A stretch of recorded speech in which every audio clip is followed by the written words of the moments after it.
taxpayer and a constituent of Augusta County, and I'm here to request that you represent my voice to the Virginia Department of Education, the National School Board Union, Eric Garland, and the FBI. I'll cut to the chase.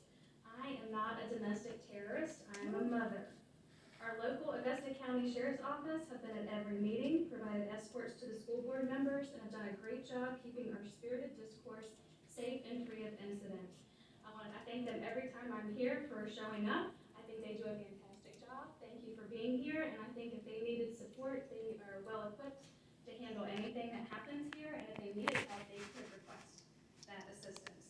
And I'm here to exercise my constitutional rights legally and respectfully to voice my concerns and petition each of you, our elected representation, to do so with honesty and competency.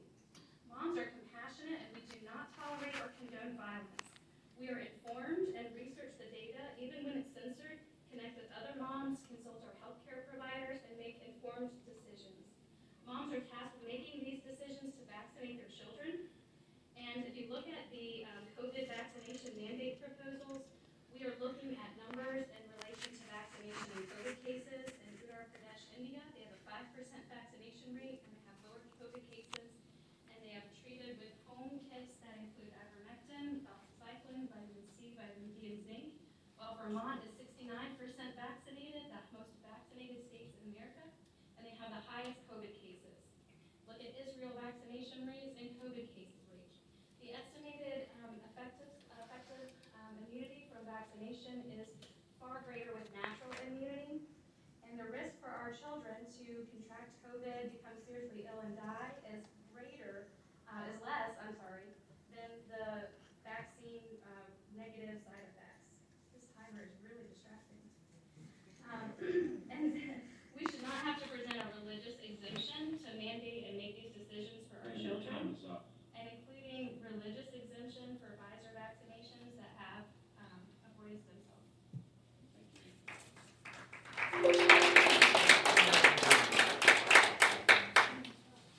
Next up is Janice White.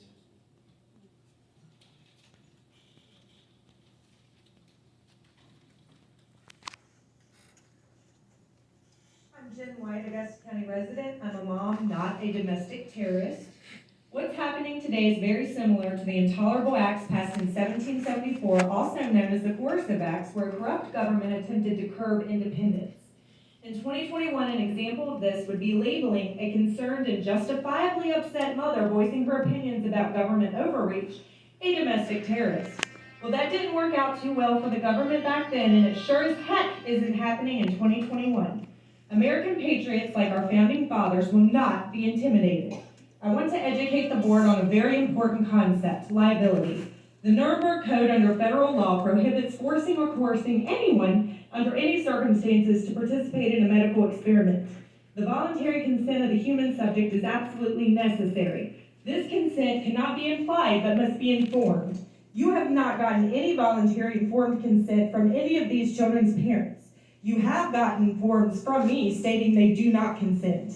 Requiring masks or requiring a COVID vaccine goes completely against this law.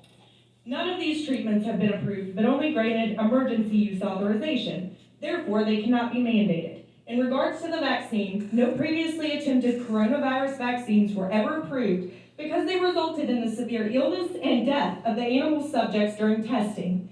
Many renowned scientists and doctors, including Dr. Malone, the creator of the mRNA technology, are speaking out to warn of the harmful and dangerous effects of these vaccines.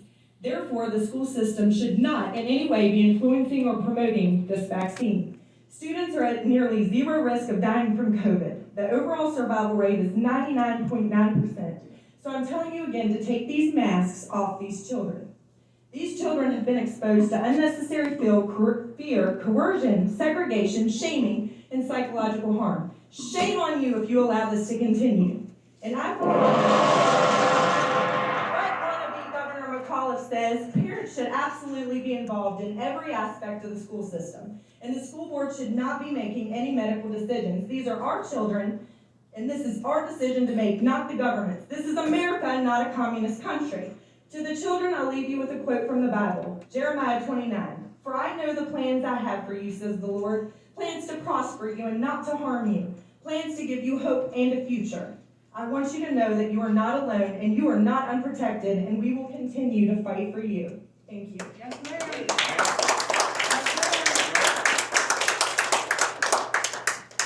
you, Ms. White. Next up, Lola Shank.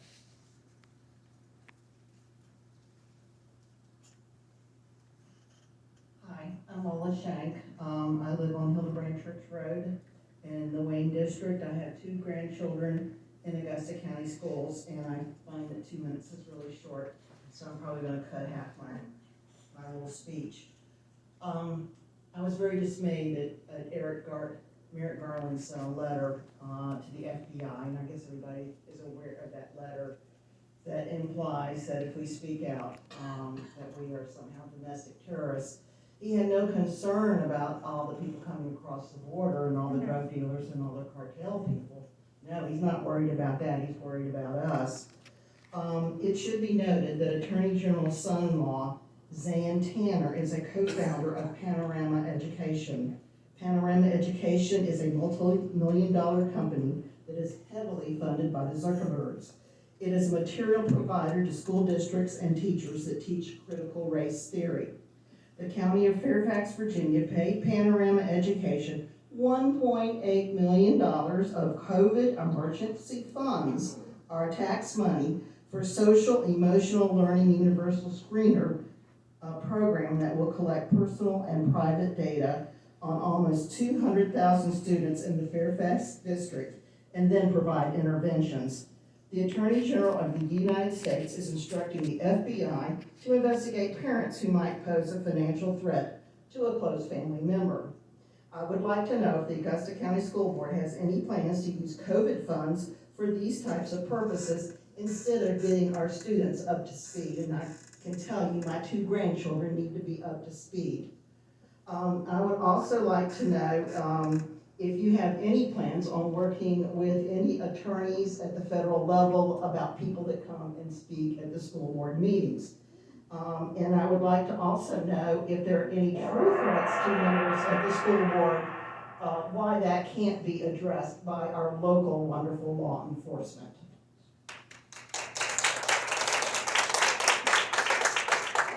Thank you, Ms. Shank. Next up, we have Brady.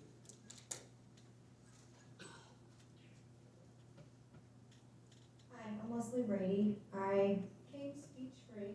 I'm speaking from the heart.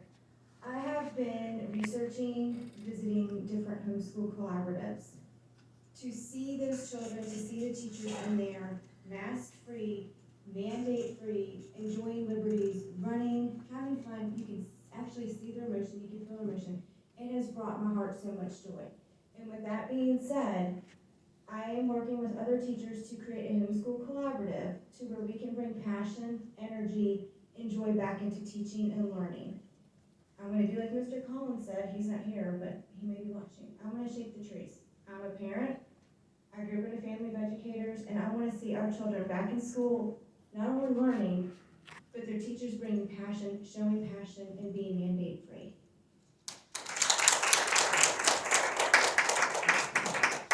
Thank you, Ms. Next up, Jeremy Nance.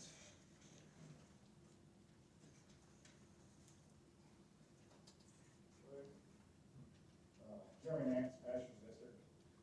It's a shame that y'all are members of the community that were elected to represent everybody in the county, and y'all force the citizens and constituents to have FOIA request public information.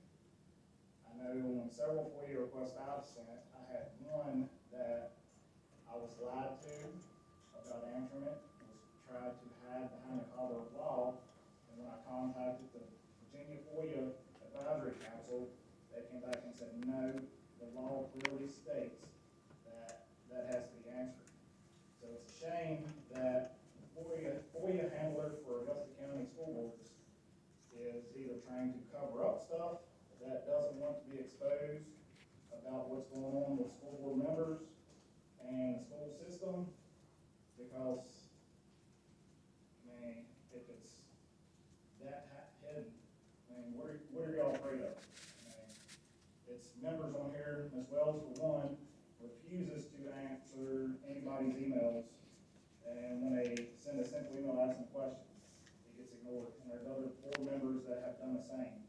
I've heard before that I claim to be transparent and open about the policies and business of the school board and the school system, but yet we are forced to do FOIA requests to get answers that should be open to the public, and that as a representative, y'all should be willing to answer the questions, being that he was elected to go there.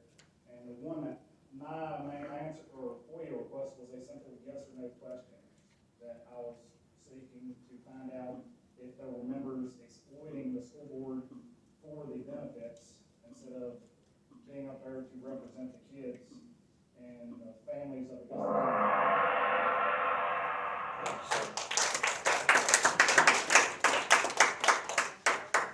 Next up, Whit Sowers.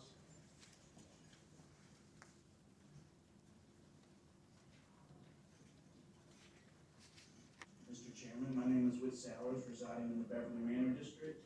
I have some questions about the incident surrounding SB 1303 that became apparent at the August regular meeting, where several board members claimed they had no idea about the bill.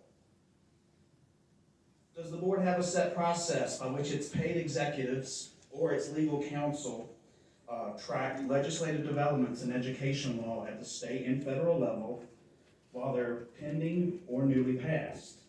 If yes, who failed to properly advise the board about SB 1303? Have they been held accountable? Did that party then also give advice that same night about the bill that they failed to properly inform the board about? Is the board a member of any advocacy or legislative lobbying groups that track legislative developments? Given that the board just that night learned about SB 1303, was it really advisable to make new policy backtrack on the mask, given that the governor is possibly adverse to the interests of the local governments? The last thing I have to say is about the DOJ memo. I hope you see it for what it is. It's an attempt to create prior restraint on people's free speech rights. It's a violation of the First Amendment.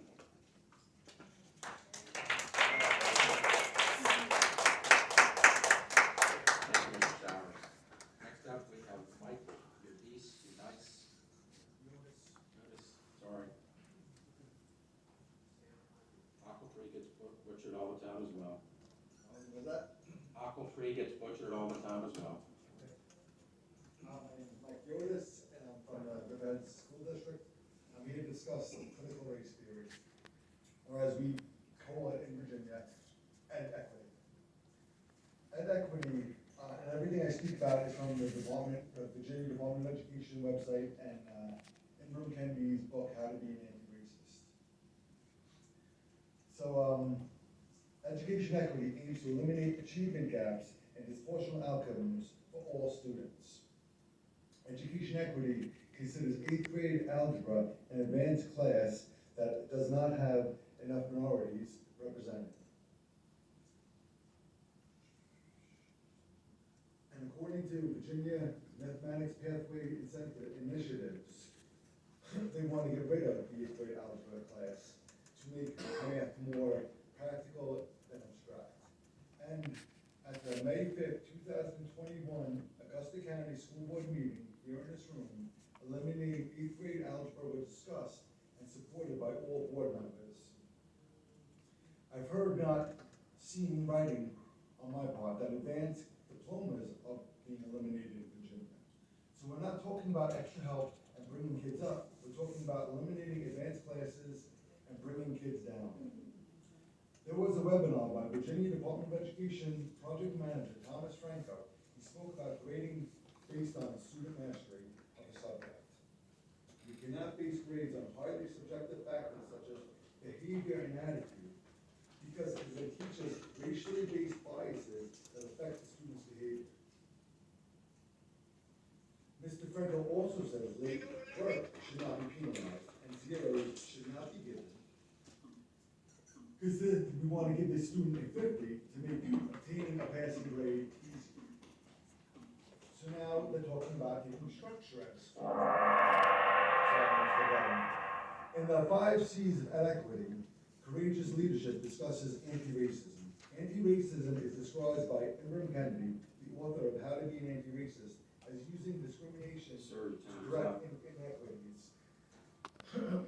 So we're gonna use discrimination, take away structure from school to achieve the best outcome for all our students. That's what this CRT and equity is. And I know at a meeting, Colin said we will not use CRT